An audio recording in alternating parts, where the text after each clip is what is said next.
Hello, Fightful Faithful, and welcome to the Fightful NXT post-show thingy. I'm back, baby! I missed last week, so I didn't get to talk about, the takeover fallout, and I missed one doozy of a tornado tag match. I mean, I didn't miss it. I saw it. I didn't get to talk about it. I love me some Tommy and Timmy. That was a hell of an episode. And this was one too. I'm Alex Pawlowski. Please, first things first, if you're watching the show, please smash that like button. Also, subscribe if you haven't, and click the bell for notifications. That's another thing I'm supposed to say. And if you would like me to talk to you, read your stuff on the air, drop a super chat. We'll talk about whatever you desire within reason. I also missed, was not able to talk about the return of Samoa Joe. Pretty much what I predicted, that Regal was gonna get a sheriff to come in and handle the business of keeping people in line, and that's what he's doing. And I really appreciate where they're going with it. It's a very cool development. Of course, I hope eventually he gets cleared to wrestle and we get to see him fight somebody for realsies. But until that point, I don't mind him hanging out in a suit, being vaguely menacing toward everybody. Some good stuff last week and some good stuff this week. We'll talk about it. The Nerd Guru says NXT is back, baby, and so is Alex. Today's show freaking ruled. Hope you and your parents are well, Alex. They are, and as am I. Diamond Mine is freaking money. Well, technically, it's precious gems, which can be exchanged for money. But yes, totally agree. Joseph Kirai says, I pitched Bivens leading Diamond Mine last week, but having him and Roddy is even better. I think, when we'll talk about Diamond Mine in detail, I think that there were a couple of hints right off the bat. Bivens was doing a Diamond in the Rust thing for he and Tyler Rust, and they disappeared. We haven't seen them in forever, it seems like. And they've been gone the entirety of the Diamond Mine vignettes. Also, what is one of the strongest materials in the known world? Strongest. Why, a diamond, of course. So yeah, I think that we should have probably seen that coming. Carlos EZ says, faction presented in a strong manner, emphasis on tag team division, clean finishes. Are we sure this is a WWE product? No, we're not. We could talk about this now. They made, to me, the perplexing decision to keep the title on Karrion Kross at TakeOver, when they had four other guys they could sneak it onto without him having to take a pin. And it looks even weirder now, considering that he's being floated around up on the main roster. He had a match versus Shelton Benjamin that's going to air on Main Event on Hulu this week. I think he won, pretty sure. But to me, that just signals that they're going to be calling him up sooner than later. So either they're going to have him vacate the title, which, like, you could make a guy by making that guy win a match to become champion over Karrion Kross, but they're not going to do that. Also, Bronson Reed apparently is being shopped around up there. They're looking at a lot of people. And apparently they're planning on perhaps the scuttlebutt is that they might bring up drag down Karrion Kross and Scarlett, but not use them as a duo and split them up, which honestly, good. Because I think both of them have really interesting, not him necessarily. I think she makes him a walking anachronism. He is a contradiction because he has her. Like the sorceress wife and the spooky entrance and the fog machines makes him seem like a contradiction. So if he goes up there and just gets to be like this, generic bald badass dude, yes. Is he generic? Yes. Is he also not completely, what the hell do you think? What are you? I prefer to see a guy who's just a generic badass than a guy who's like, I don't know what the hell you're doing. That's my own personal preference. Let's talk about the shoe. I'm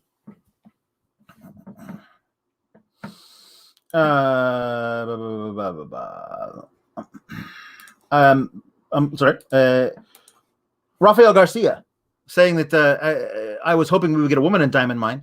Marina Shafir, Roddy Strong's wife, or the other woman, short, muscular blonde they brought and was on Raw Underground. Now, you might be talking about Jessamine Duke. She's blonde. I definitely wouldn't call her short. She was on Raw Underground. So I don't know that that's who you're talking about, but she was released, unfortunately, because I thought she had a lot of potential. But anyway, let's talk about tonight's show. That's what you're here for. Let's do it. The thing starts out with, remember how last week they said, Adam Cole, you gotta pick somebody to fight. You too, Kyle O'Reilly. Kyle O'Reilly said, "Oh, I have to pick somebody to fight Kushida. I picked Kushida. That's the guy I want to fight. I want to fight that guy right over there." And Kushida's like, "Yes, let's do that." So we already know that was happening.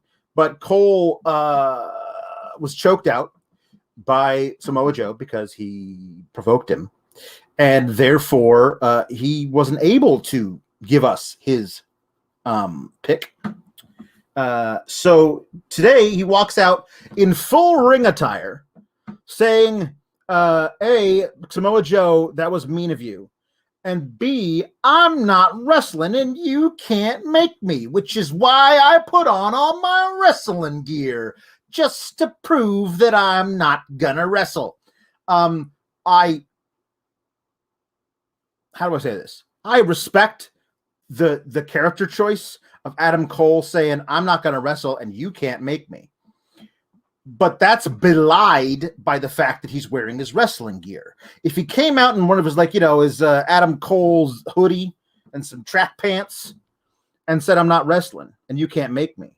And then the guy who comes out, Carmelo Hayes, who I like a lot, comes out and says, no, you're going to wrestle me. And they make Adam Cole wrestle by taking off his hoodie and just wrestling in his track pants. It would seem more believable, and B, kind of a cool, Adam Cole wasn't even in his gear and was able to beat Carmelo Hayes because Adam Cole is one of the best ever. I think that might have been better. Just me.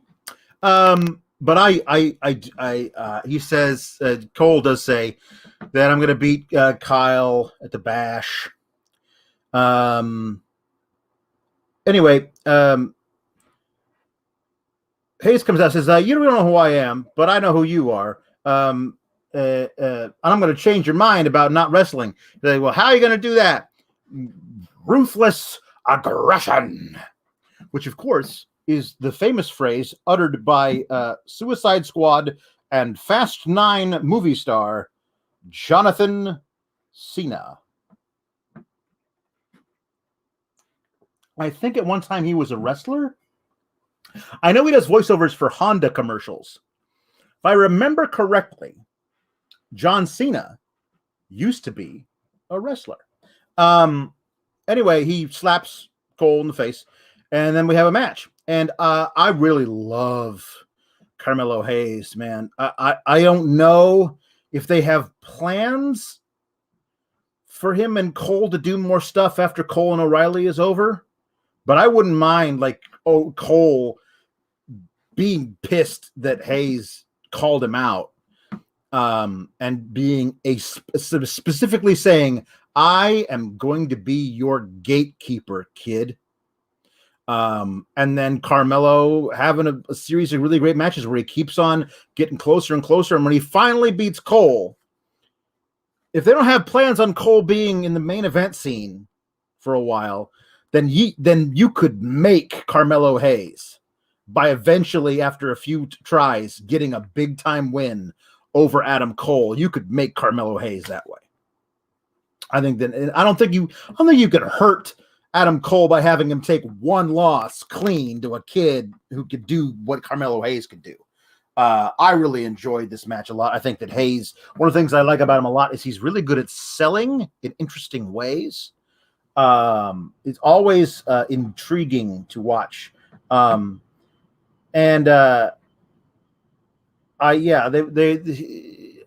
really appreciate all the stuff that he does. He's got a really interesting style to him that's very muscular. He's a smaller guy, obviously challenged for the cruiserweight title, but he's a smaller guy, but he's got a very aggressive, ruthlessly aggressive style to him, and I really appreciate the way that he moves around the ring. And then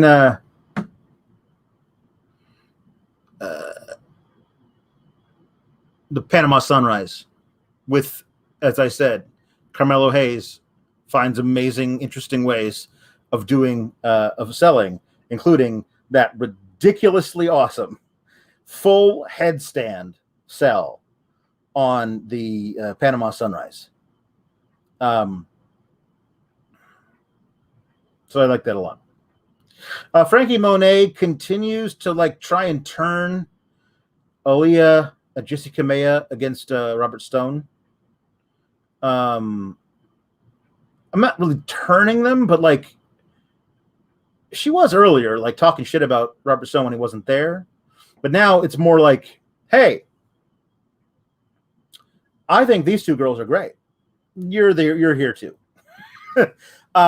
If she finds a way to make them her entourage, I think that's a better use for them than the Robert Stone brand thing. I don't think they ever really got the Robert Stone brand off the ground with the way they wanted to, because he is currently managing these two women who their ceiling is beneath the floorboards currently. It doesn't have to be, but that's what they're being presented as.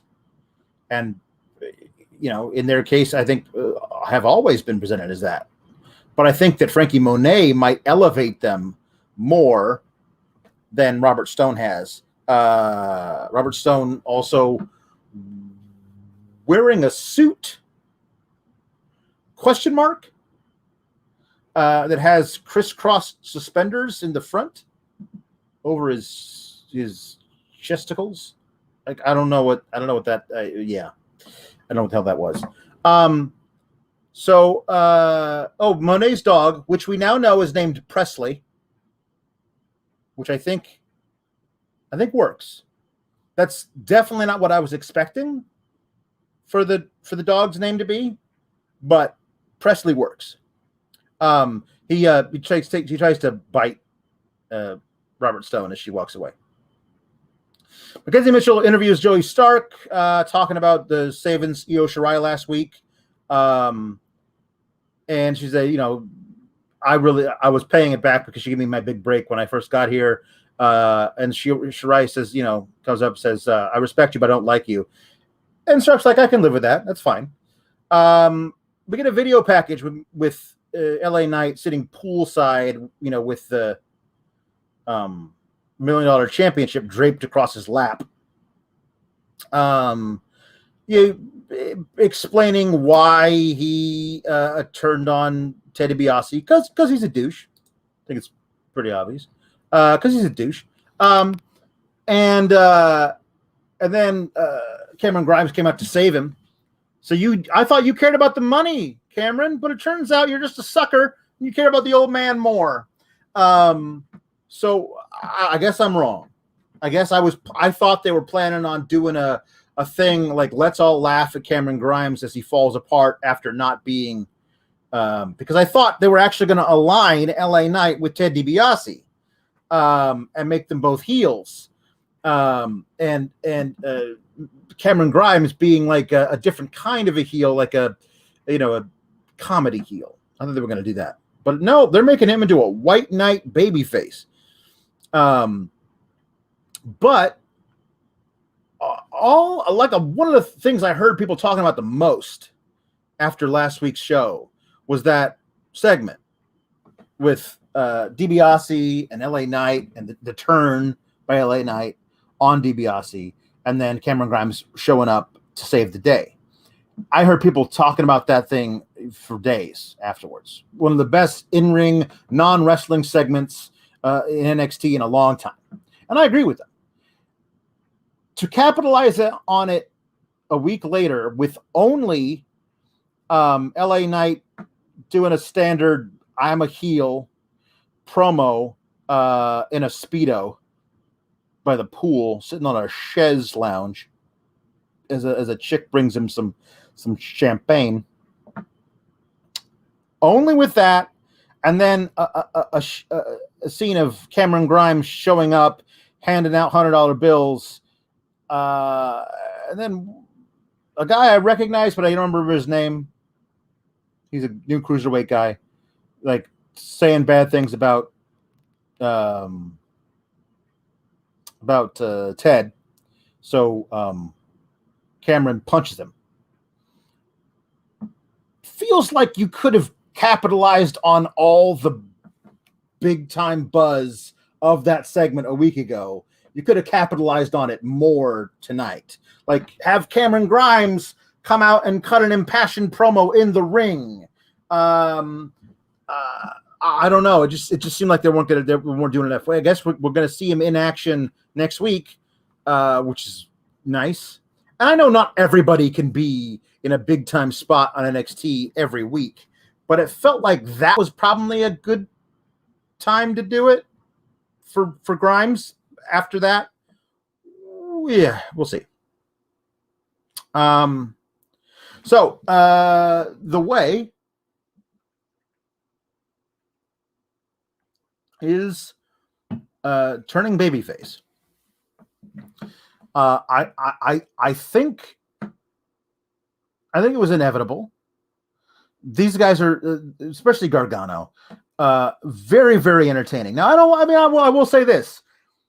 Gargano and Theory as an act are turning babyface.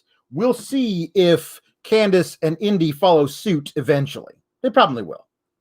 But currently, they're as a quartet, and especially Johnny and Austin are very, very, very entertaining. And they're never threatening as heels. They're not like irredeemable scumbags. They're self-important jackasses. And if we think what they're doing is funny, like objectively funny, all it takes is the slightest tweak to get us to root for them, to laugh with them, and not wish bad things on them, but maybe like without them really changing anything, get us to root for them. And that's apparently where we're going with this. I'm really excited about where they're going with this because I think that Gargano can pull it off like nobody else. And I think that Theory taking his lead could make it really work. So he says that we have new management. Gargano does in the ring. We don't need the mean leather wearing dude. That's Karrion Kross. And again, I agree. We don't need him. But Gargano says he says NXT would have his very best during my 57-day reign, which I think is very ironic and self deprecating. I outclassed Kross every time they were in there, and everybody I can outcross him on his worst day. So out comes Pete Dunne and Oney Lorcan. And here's the thing. I don't know if I've because usually for entrances to big matches, maybe I'm out of the room. I have it on mute while I'm doing something else or whatever. But for some reason, apparently Pete Dunne has had new entrance music for months now, and the first time I've heard it is tonight, because it is butt. His new entrance music, or new-ish, is butt. It is bad. It is not his old Bruiserweight theme, which was awesome. And I feel terrible because I didn't even notice it was gone. I took it for granted. And now that it's gone, I realize how much I miss it. Like you never think, like when the ones we love are taken from us, especially suddenly, you never really you don't know what you got until it's gone. In the words of the great band Cinderella, you don't know what you got until it's gone. And now that Pete's done, music is gone. I'm like, not Pete too. You took away Adam Cole's music. That was iconic, but like the Bruiserweight music was like my soul, man. And it's gone. And his new music is butt. It's just butt. It is butt. It's a stinky butt. That's what his new music is. I hate it. But anyway, he comes out, and he says, "You must be mad. I'm Pete Dunne. Everybody knows I'm the toughest man in NXT. I'm Pete Dunne. That's right. And so I'm going to beat you up." And Gargano says, he says, "Now hold on. See, you're just trying to provoke chaos. There's a new way of doing things in NXT. We are under new management, and we will not partake in shenanigans any longer because we are law-abiding citizens." And this is how you get Johnny Gargano to just take a slight turn, and all of a sudden we're rooting for him, because that stuff is hilarious. Them being like slimy, kiss asses is going to be really funny for us to watch them become like, I don't know if they're going to ever be earnest good guys, but just somebody you want to root for, because they're just fun, like, I don't know. It says, Peter, there's a reason we have rules, Peter. You're not going to get it. If you want to fight, you won't get it. You shan't be getting it from us. But Austin Theory is not quite as good at this as Johnny is. So he stops on the apron to tell Pete Dunne, "I'm watching you. And if there's one thing you'd never do, you don't poke the bear. You don't wave a red sash in front of a bull. You don't present your fingers to Pete Dunne. That's the bad idea." So Dunne breaks his fingers. And so they head to the back together. This is then there's it's Ari Sterling. That's the name of the guy who insults Ted DiBiase, says he's in the nursing home or something. And so that's why Cameron Grimes punches him. And so I'll bet dollars to donuts that Grimes faces Ari Sterling next week.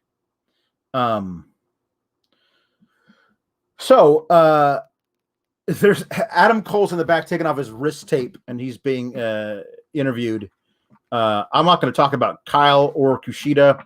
I'm gonna beat up O'Reilly American Bash. And I really enjoyed this little scene. William Regal says, "I want to make sure there are no issues between you, Adam, and Samoa Joseph. I just suggest you don't provoke him any further. Like, what? You haven't done anything. Like, you haven't done any reprimand to him. No consequences for him at all. He put his hands on me. Well, I'm going to do you a favor. I'm going to get out of everybody's hair right now. For the record, in case you didn't watch, William Regal does not refer to Samoa Joe as Samoa Joseph, but I really wish he would. And henceforth on this show, whenever William Regal addresses Samoa Joe on TV, I will always recreate it on this show with William Regal saying Samoa Joseph, because I think it's funny. I'm just here to pop me, and hopefully some of you get your super chats in, guys. We are making our way quickly through this episode.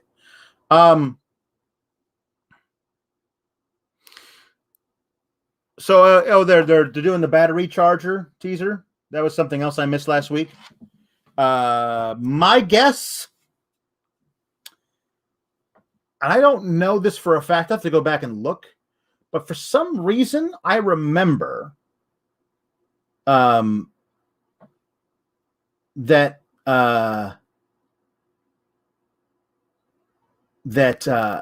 Tegan Knox used to call herself the Energizer Bunny. You know, you can't stop the copper top. Remember those old commercials where the Energizer Bunny, the bunny with this is a long time ago. I'm assuming they still use the Energizer Bunny in the commercials, but it started back when I was a kid. But it was a pink rabbit that banged on a bass drum. It was just walking around, and the batteries never ran out. They keep going and going and going. That was the thing. And she called herself the Energizer Bunny because she never ran out of juice. I'm almost positive she called herself that. So maybe the battery thing is referencing Tegan Knox. I hope it is, because I miss Tegan Knox. I think she's great. And if she can ever stay healthy, I think she's got a hell of a championship reign in her at some point. And depending on what they plan on doing, the thing is that Tegan Knox has a built-in hatred of Dakota Kai from way back. So her hatred of Dakota Kai could easily lead her to having a match versus Raquel. Not saying I want Raquel to lose the title, but if she was going to lose the title, losing it to Tegan Knox in an amazing, huge redemption story of her being injured and being out for so long and coming back and becoming champion for the first time, that'd be pretty cool. Candice is the one that injured her most recently. Yes, I'm seeing that in the chat. I believe that is true. Oh yeah, you're right. Copper Top was Duracell. Of course it was. Why am I thinking? Because there are two major battery brands, and it's in my head wrong. That's why. Candice did injure her recently. I'm just saying they could, if they wanted to, they could fudge all that and have her come back and have Dakota Kai saying, "What are you even come back for? Who needs you? We don't even want you here." And all of a sudden, that feud is rekindled. All it would take is something like that. Yeah.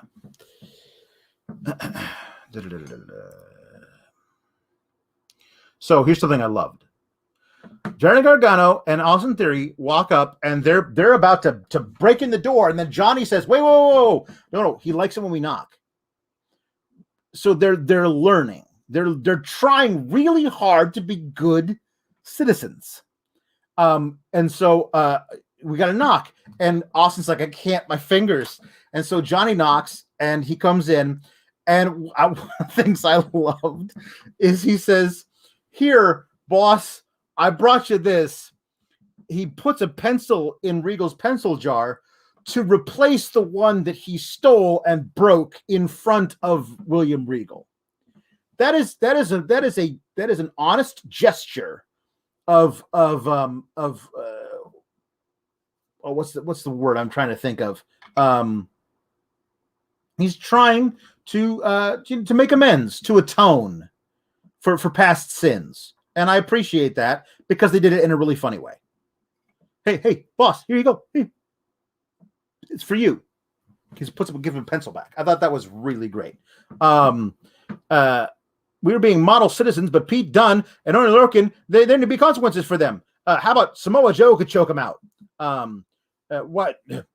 On the contrary, the consequences would be you and Mr. Theory taking on Peter Dunne and Oney Lorcan. What? We didn't even bring our gear. It takes me hours to put on my gear. Well, you better get started. Thank you. Music and moonsaults, an act of contrition. Thank you. You know what that was? That was being helpful, just like Johnny Gargano. So Zoe is out to face Aaliyah and Jessica Maya with Io Shirai. A lot of fun, this little match. I think Zoe Stark's really, really great. And this is what you expect it would be. Very little, Zoe Stark gets to play babyface in peril for a while. Yeah.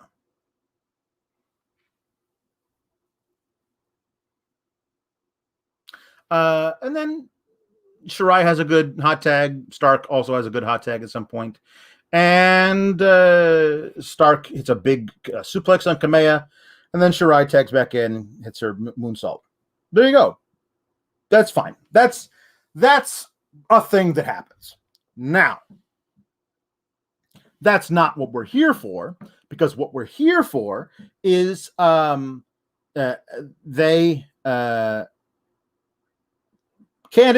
and Indy are standing out there watching the whole match go down, right?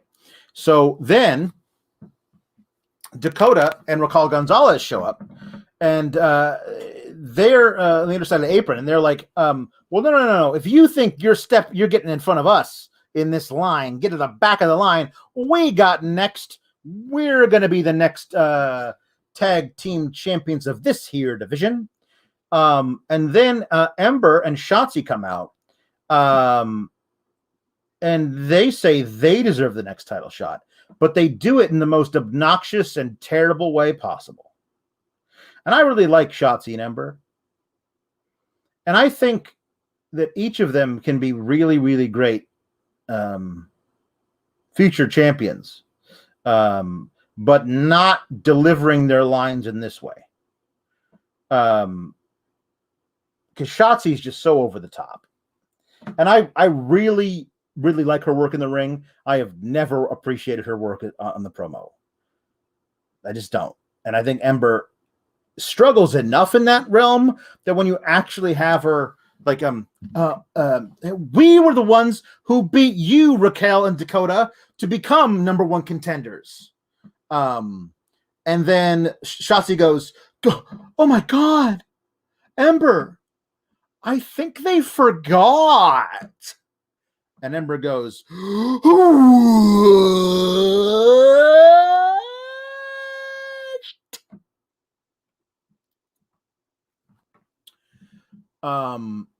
and then Shotzi says, well, maybe we should remind them by kicking their ass. What?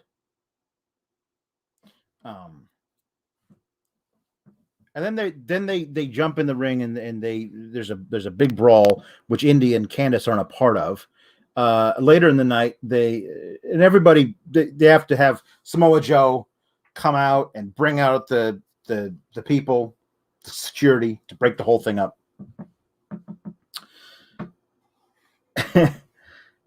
and they're going to get a triple threat match next week for the number one contendership, and whoever wins that faces Indy and Candice at Great American Bash, right? I this was not the best way to get all these women involved, I don't think. But I appreciate that people want to be tag champs, and I appreciate that there are more than one contender. You could easily have included Casey and Caden, who had a big match last week. So I don't know.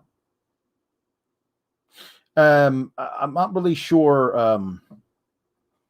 What Matthew Makovsky says, Joe choking out Raquel one day. I'm dreaming. Well, now I don't know about that, but I did think they were going to have a stare down. I thought they were going to have like the ring gets completely cleared, like people throwing security guys everywhere. Eventually, everybody's out of the ring except for Raquel and Joe, and they look at each other, and there was that moment of like, oh my god, are they going to fight? And they don't fight, you know. I'm not really sure exactly if that's ever going to happen, but yeah.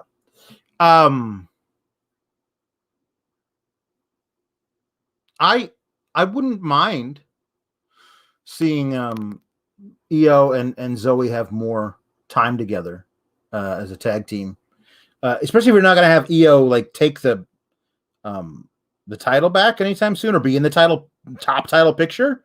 Then having Io would make the tag team division, the women's division, seem a lot bigger. So a lot bigger. I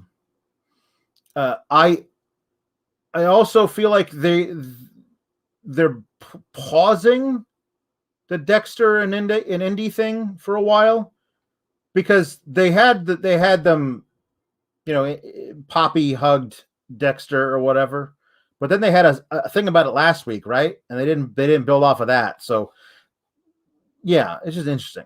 So anyway, the way. Tommaso and Thatcher versus MSK, Great American Bash, next week. 2 weeks from now. Awesome. Tommy and Timmy versus MSK is going to be badass. So, Johnny Gargano, who said, it takes me forever to put on my ring gear, he finally shows up. And he comes out, and he's struggling to put on his jacket, and Austin Theory can't even get on his vest on because he can't use one of his hands. Yeah, it's good, some good stuff. I appreciated the continuation of that gag, but I'm not wearing my gear. Do you know how long it takes my gear to put on my gear? Oh man, I love it. And so Gargano and Dunn versus Theory. Gargano and Theory versus Oni and Dunn is great. It makes me really kind of angry, but Oni Lorcan got done so dirty. Like when Danny Burch got hurt, and they was like, okay, you can't be champs anymore. But like Pete Dunne is also his friend. He could easily step in and wrestle with him. And watching Oni and Dunn wrestle together, like these guys work well together. They could be MSK's really fun. I think that they don't need to be tag champs forever. I think that if Gargano is out of a singles title picture for a while, he and Theory have some really good chemistry as a tag team. They could be in the tag division. I'm really interested in the potential for the tag division to get really strong, because you have Imperium out there and Breezango, to a lesser degree of people like Dane and Maverick. But you have the GYV, you have MSK, you have Tommy and Timmy, Legado de Fantasma. You have all these great tag teams. You have way more really good and potentially great tag teams, including singles stars that are put together, but they're being put together because they're known friends or part of a faction, so it makes more sense than what they do on the main roster. But it's really, really good, really, really tag match. It's a fantastic tag match. One of the things that I always love is certain things where like I know a certain move is coming in the match because so and so does it all the time, and then that obviously then if I know it's coming, well, so does the opponent because the opponent's smart. So stuff like Gargano doing his slingshot spear through the middle rope, and Dunn's like, nope, I'm just gonna run up and punch you in the face. Like that's great. I'll always pop for that. I'm really excited about the potential of these two teams joining the tag division full time and being at the very top. Caleb Hall says the match has no business being that awesome. It's true. I thought it was going to be a throwaway match, but it was really good. There was a lot of good stuff. Theory looked really great at times too. Dunn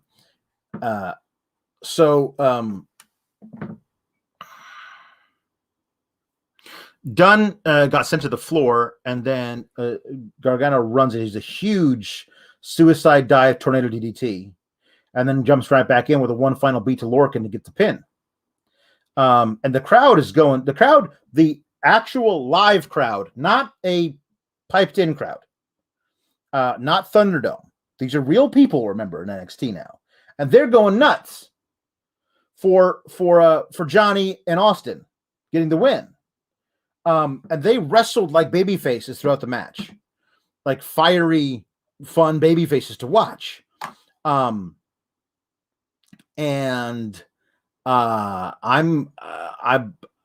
really, really liked it that they got that kind of response, because immediately after that, Kross shows up and punches, does his little forearm thing to the back of Johnny's head, and then walks away.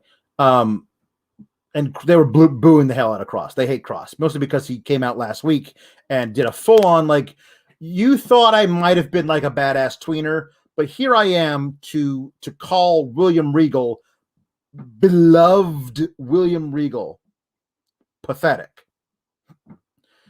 That cements a heel turn forever in NXT. So I think that that they know what they've got now, with Kross being a guy that we love to hate, and also Gargano and Theory being people you want to root for. I think it's good. Anyway,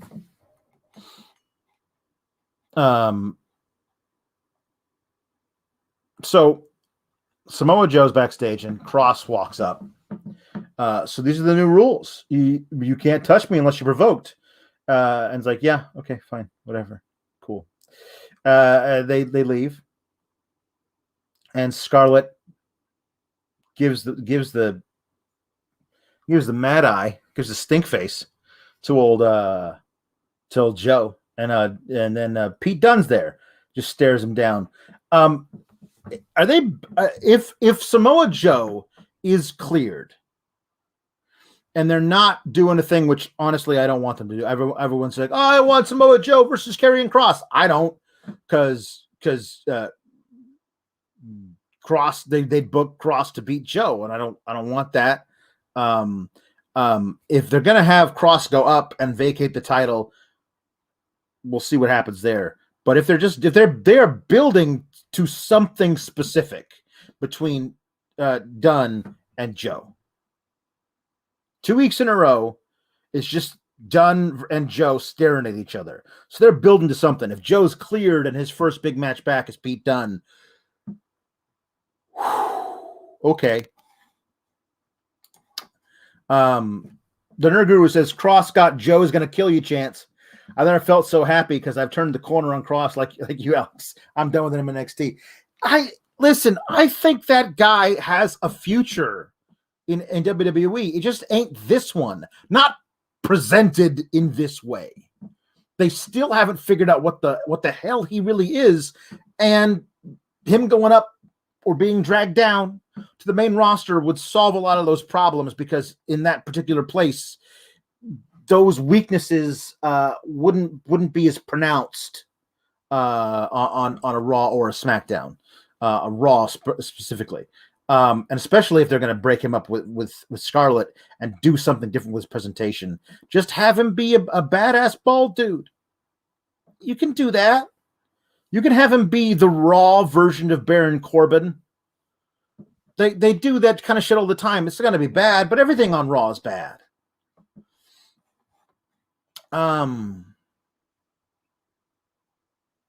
So Elektra Lopez, who, if I'm not mistaken, we haven't seen before, faces Frankie Monet. Yes, she used to be called Carissa Rivera, I believe, is Elektra Lopez. From Puerto Rico, she is billed.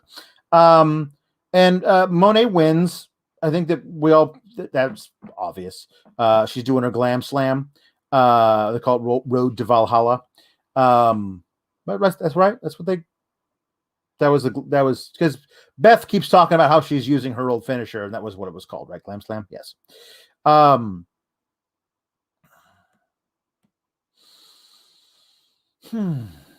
I like Frankie Monet. I do like her a lot. I especially like her with the possibility of there being an entourage featuring Kamea and Aaliyah. I think that'll work well for her too, and for them. Monet's got a weird pose on the ropes after she wins. Like she gets up there and she kind of lays across the top rope like she's going to sleep. And then we get something really interesting because this is the my shit portion of the evening. Okay. Rafael Garcia has an addendum.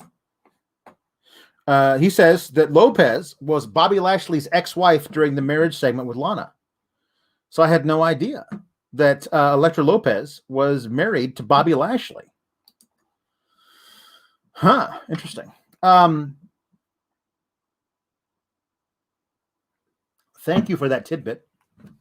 Now, Mackenzie Mitchell is interviewing Bronson Reed, talking about, Santos Escobar warning him, you squished me multiple times, and I've lost to you a few times, and I also lost to Kushida twice before that, but I'm coming to get your North American title. I love Santos Escobar, but they should probably book him to win a few matches before he gets multiple title opportunities again.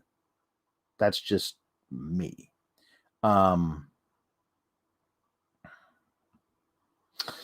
So I don't understand, like, what more does he want me to do to him? Squish him again, smash him again, put him through the building. And then Hit Row shows up. Swerve Scott shows up, and he's eyeballing that North American title. And I love this, man. AJ Francis, Top Dollar, says, like, everybody thinks they're colossal until the Colossus shows up. And Bronson Reed's a big boy. He is dwarfed by AJ Francis. AJ Francis has a good 8 inches on him. Like, Jesus. Like, I mean, it's not 8 inches. It's 4 inches. Like, it's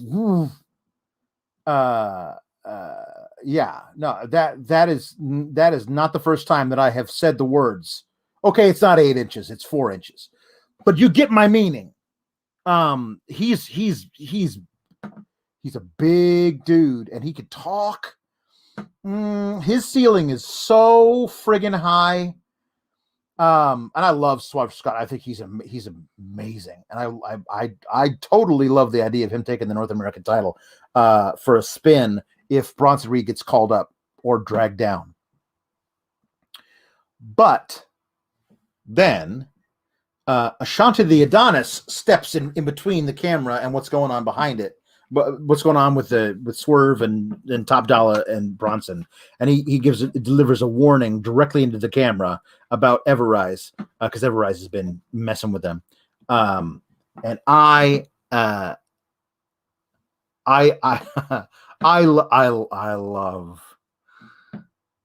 love the interplay of these four. Ashanti the Adonis as the loose cannon who is gonna get in trouble pretty soon. And he's just I really appreciate it. I love it. Like, man, you ain't even from North America. That was good shit. That was really good. Because nobody's even brought that up before. I appreciate that very much. So there was a Everrise and Hit Row have been like feuding over stupid stuff. The Everrise had a set, like a big playhouse, like you make for a kid out of plastic. It's like 4 feet tall, but to a kid it's 20 feet tall. And he the Hit Row broke it up. It was the set for their pre-show for Takeover, and then Hit Row destroyed it. Right. So then to get them back, they put on ski masks. They didn't actually pull up all over the way over their faces. And they ran out and they were going to spray paint Top Dolla's big truck. And Top Dollar rolls down the window. Do you think he knows it's us? And he says, ski masks don't work when your name's on your shirt, which is, I mean, I love the contradiction. In wrestling, it doesn't need to be one, but in wrestling, it often is. The smart, well-spoken, gosh, how do I say this? Quick-witted big guy. Big guys are usually portrayed as slow. Top Dollar is not slow, man. He's got bars. He's great. I really like it. And so they run off. So then we have this match. And I'll tell you, man, if they do, like, people are talking about doing a mass call up, like they're doing a draft in the fall, right? And a bunch of people are going to get called up, dragged down to Raw and SmackDown. That's the word on the street. That's also the word on the sheets. Anyway, if they do that, I would not be opposed to either Hit Row taking over NXT after a bunch of other people get brought up, or even this Hit Row winding up on as a group on the main roster. They are ready for prime time. I would build all of NXT around them. I'd make Swerve the top champion, and I would have Top Dollar and Ashanti the Adonis as tag champs. When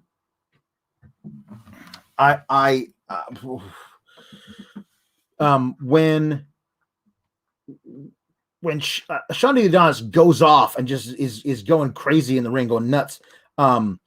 And they're beating him up and everything. And Brandy B-Fab is like, whoa, calm down. Like, I love that they are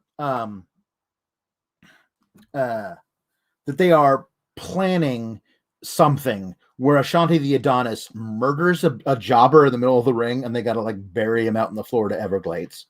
Like, I don't know what they're doing with this, but this is 2 matches that Adonis and Top Dollar have had, and in both matches, Adonis has got to be like stopped from killing somebody with his bare fists, which means he has killed somebody in the past, and Top Dollar and B-Fab have had to help him dispose the body.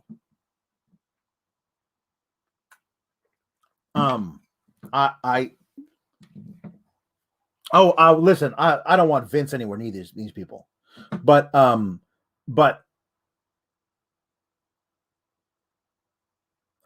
that's the thing is I was watching this match, and I was watching this match. And I was watching Ashanti the Adonis.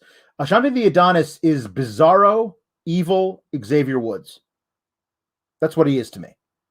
He's like if Xavier Woods used his powers for absolute chaotic evil, and I'm I'm I want to see them fight each other.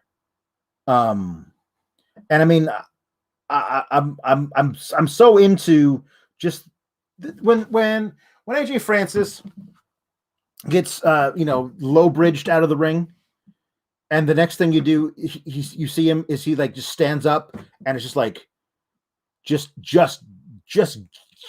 murder in his eyes. I'm really into the combination of the giant who's really quick-witted and the smaller guy who can't be trusted not to fuck around and kill somebody. That's a cool tag team. That's a cool whatever. And Swerve is so great as like the low-key guy who will snap on a motherfucker and put him in the ground. Like I'm into all of it. Very, very much so. I think there's so much potential there. I have been wrong about acts in the past about top potential for them, but whoa, man. I don't know what they can actually do because they're really protected right now. Sean, I know Adonis can do some stuff. I've seen him on 205 Live and things like that. But I know like Top Dollar's only had like 3 or 4 matches, but he just carries himself as a guy who knows what he's doing. Yeah. So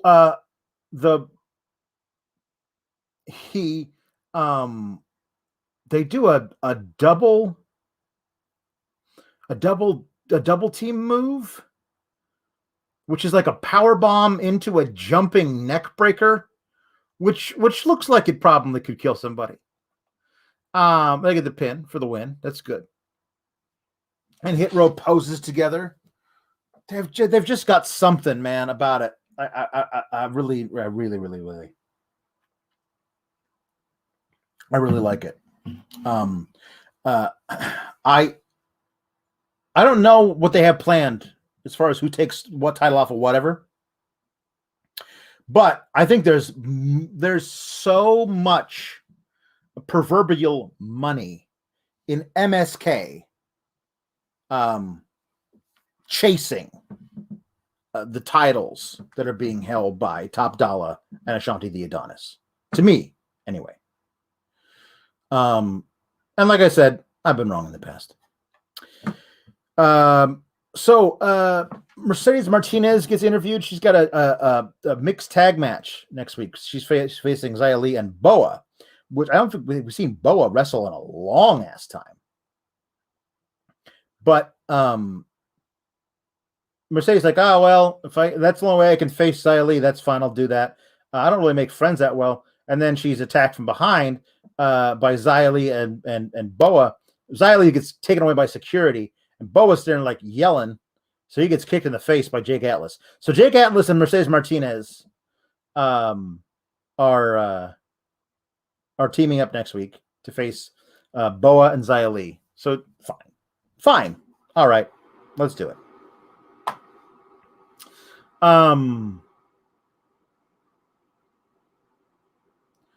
So Kushida and Kyle O'Reilly are made for each other. Like, I don't know how to describe it any better than that. Like, they're so good together. Because even Kyle O'Reilly says in a little promo, a little video package, he says there are some guys who you feel like you were just born to wrestle, and for me, that's Kushida. And it's like, yeah, that's for all of us. We can see that. We can see that's the case. You're just so great. I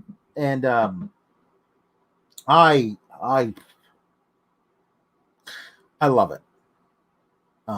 These guys have counters for counters for counters. They're just trying to rip each other's limbs off. The striking is off the charts. If you haven't seen the match, watch it. Just watch it. Watch it twice. I'm going to go back and watch it again. Man,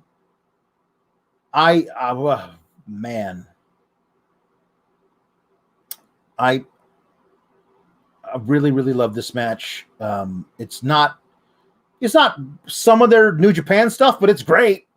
It's great. Like I say, if you like matches where these two where you don't know how guys counter out of other things, like you're like, well, how the hell did he pull that off? That's this, but like a dozen times you got to watch that. Kushida's working over the arm over and over again, setting up for the hoverboard lock. Eventually, he's able to like latch it on, but for the last time, and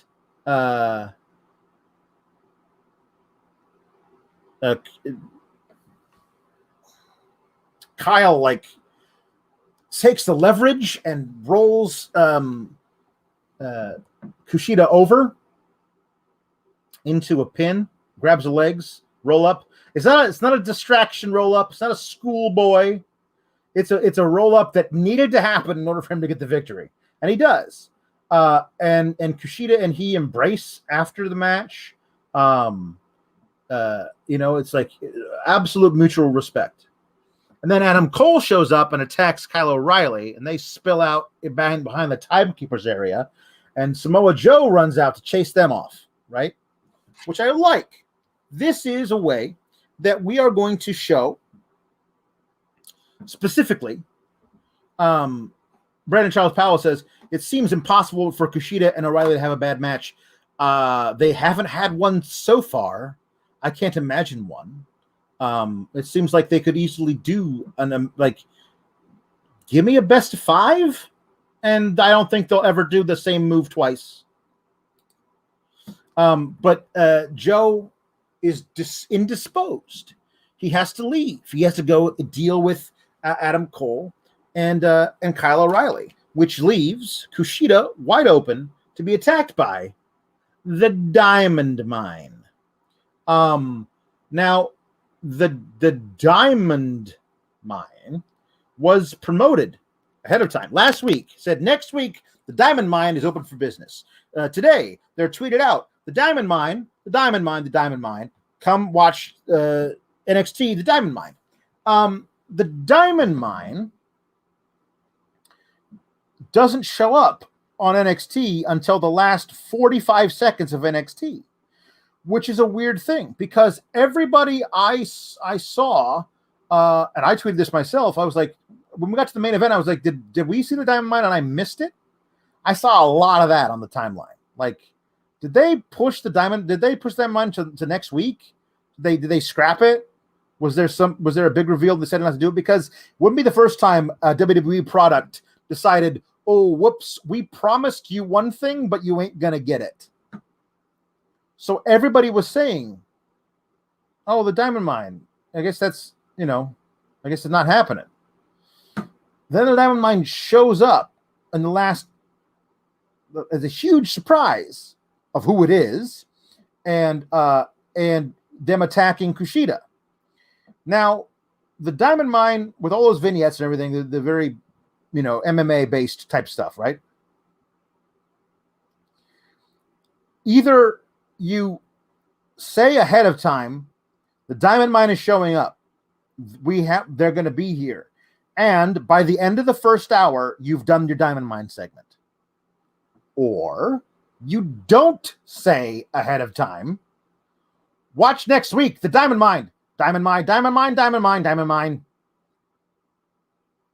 Because how great would it have been if we weren't expecting the Diamond Mine at all, and then a bunch of guys show up and attack Kushida, and one of them pulls off his hood, and it's Roderick Strong with a buzz cut, and then it's Tyler Rust, and then, holy hell, is that Hideki Suzuki? I thought it was supposed to be just a coach, says Justin Lopez. Suzuki was hired as a PC coach, and he's a member of this group. He just stands there with his arms folded. And then who else is in this group? It's Malcolm fucking Bivens. And this is the Diamond Mine. How much better would it have been, like as a surprise, if we weren't expecting it? You know what I mean? Because if you're expecting it, it can't be as surprising.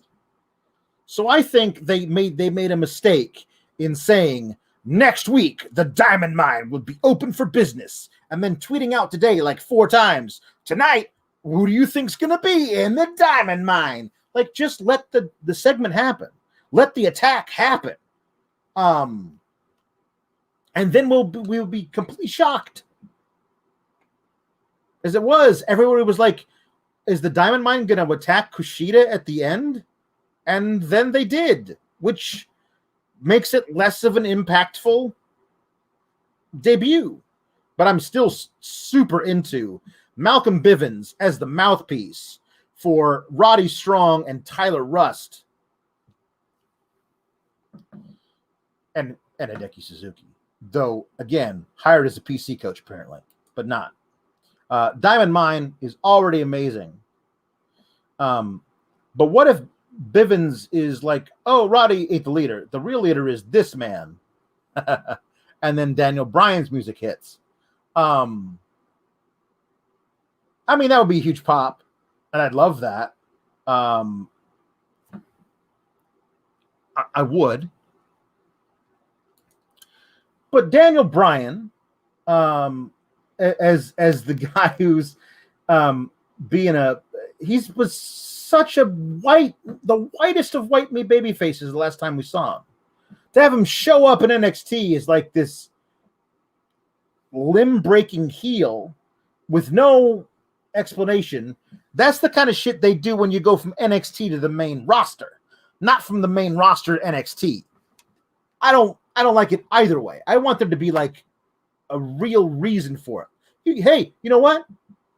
You could have him cut a promo and give me a reason, but if it's just like a thing, I want to see Roddy Strong give me a reason why a few months ago he was like, I'm retiring. Goodbye. I'm leaving NXT and I won't be back. And Randy who says, Roderick, it was very nice to have you here. Good luck in all your future endeavors. I'm sure you'll do fine wherever you land. And then Roddy Strong comes back and it's just like, I was never gone, bitches. Like, okay. That's fine. But Roderick Strong feuding with Kushida over the Cruiserweight belt will elevate the hell out of the Cruiserweight belt. I'll tell you that right now. I'm very, very into it.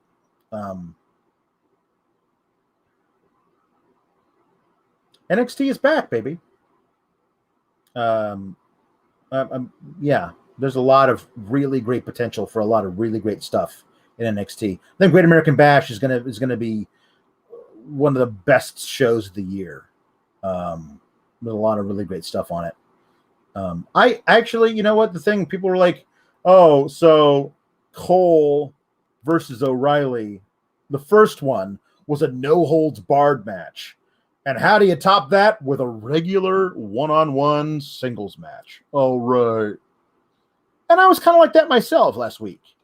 But the way that Wade Barrett, who is a treasure on commentary, the way that he says,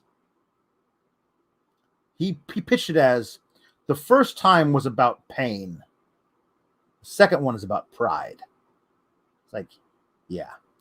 The first one was about punishing each other because they had a beef they needed to squash. This one is about proving who is the better wrestler. And I think that to a guy like Kyle O'Reilly matters more. I think that's a way to do it. Luis Polito reading my mind in the chat, saying that if you take the belt off of Kross, NXT is extra special. Yeah. Music and Moonsault's saying that Roddy versus Kushida hose me down. Agreed. Roddy versus Kushida is going to be really excellent, and I also don't sleep on Tyler Rust as that guy in this faction, because I think there's some really cool stuff you can do with him too. Really cool stuff. But yeah, that was NXT. This has been your sweet and sour Graps. for Tuesday. I'll be back here next week talking about Cameron Grimes beating up some dude for calling Ted DiBiase old, which he objectively is. And also this triple threat women's #1 contender tag match, among other things. Have a wonderful week. Enjoy yourselves.